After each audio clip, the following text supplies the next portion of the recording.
Hello and welcome to English 2. I'm your online teacher, Miss Abear. We have been looking at a common lit unit about the fashion industry. And at the end of the unit, we will be writing an expository research essay. And here is just a title slide from Common Lit, and it is Common Lit's Unit 4, the fashion industry, past to present.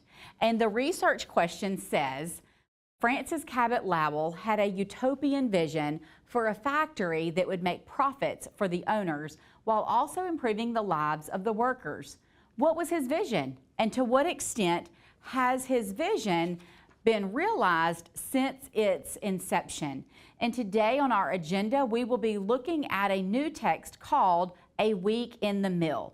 And this particular text presents readers with an idealized view of mill life, full of social, educational, and spiritual growth for the workers. As you read, you will determine the writer's point of view. This article first appeared in the Lowell Offerings in 1845, and that was a magazine that was published back in that day. And so what are we going to learn today? Today we are going to read A Week in the Mill, an essay from the Lowell Offering. And that was a magazine in which the Lowell mill workers published original poems, essays, and fiction, often using their characters to report on conditions and situations in their lives. So the setting. The women often put their names on the writing, but this particular essay was published anonymously. So I want you to think and then raise your hand and answer the question, why might a mill employee wish to keep her name off of an essay that she wrote?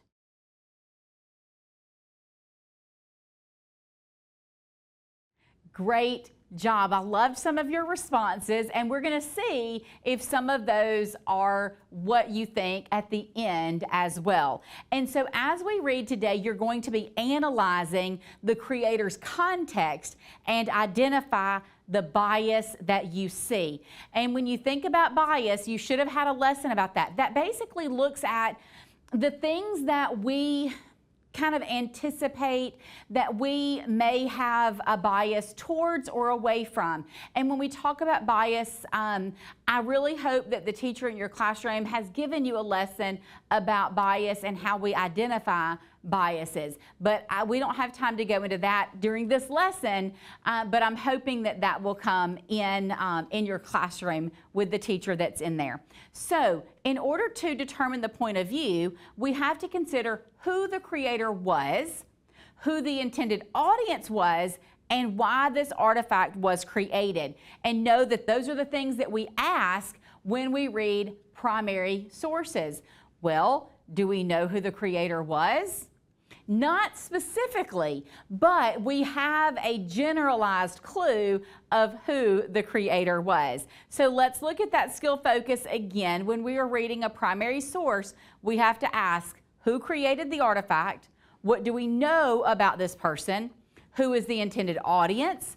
And how did the context most likely affect the content of the artifact?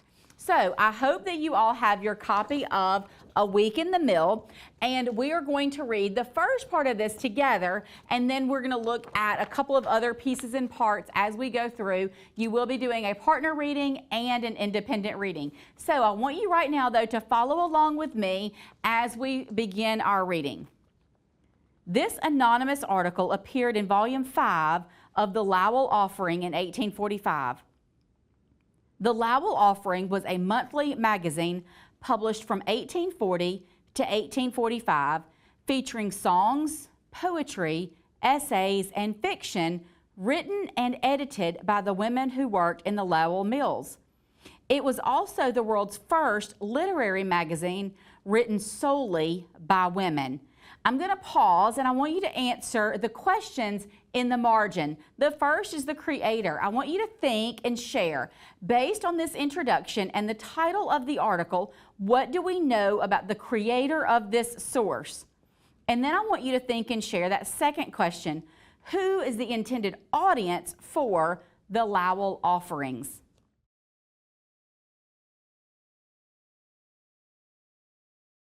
All right, let's continue our reading. So we're going to start at paragraph 1. Much has been said of the factory girl and her employment.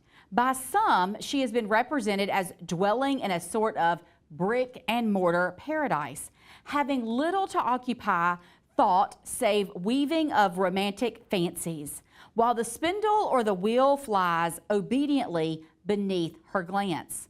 Others have deemed her a mere Seville drudge, chained to her labor by almost as strong a power as that which holds a bondman in his fetters.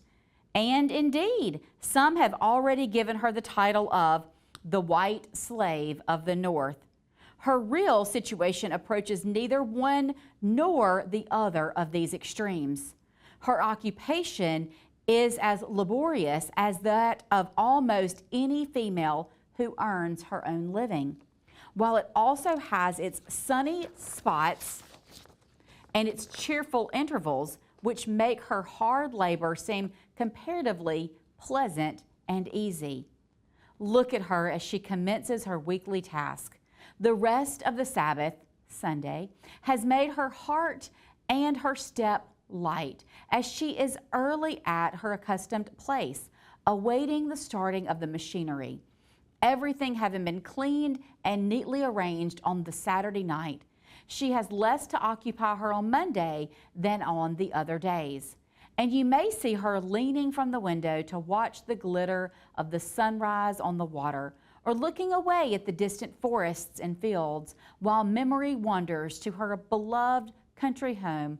Or it may be that she is conversing with a sister laborer near, returning at regular intervals to see that her work is in order. All right, there are a couple of in-context questions or during reading questions. I want you to go back and answer those. And then once you've answered those, I want the teacher that's in the classroom to lead a whole group discussion about those. So I'm going to pause so that you have time to answer those questions and then to have that whole class discussion.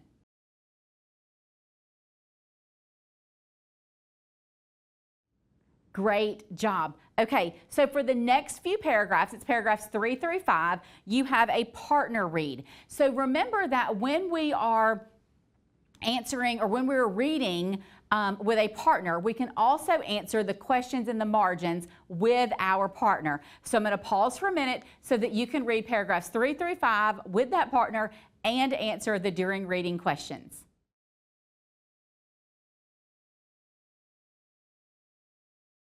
All right, great job. I love the discussions that were happening during that reading and as well those discussions that you guys have. Now I want you to finish reading paragraphs 6 through 9 independently and answer the questions in the margins also independently.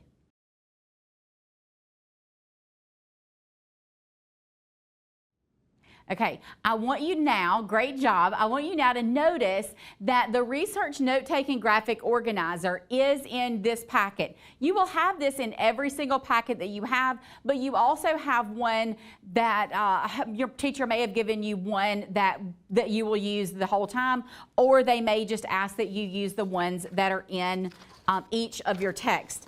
Know that just because it's in your packet does not mean that we're going to look at it today. We're actually going to put it aside and we're going to work on the note-taking graphic organizer the next time that we meet. So right now, I want you to answer those text-dependent questions independently at the end of a week in the mill.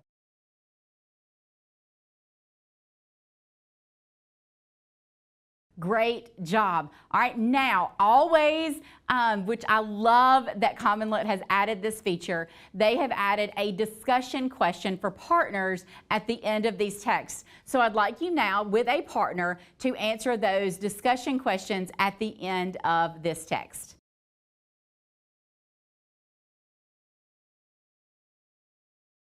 Great job. So proud of the work that you guys are doing. So that is all that I have for you today. Until next time, happy learning.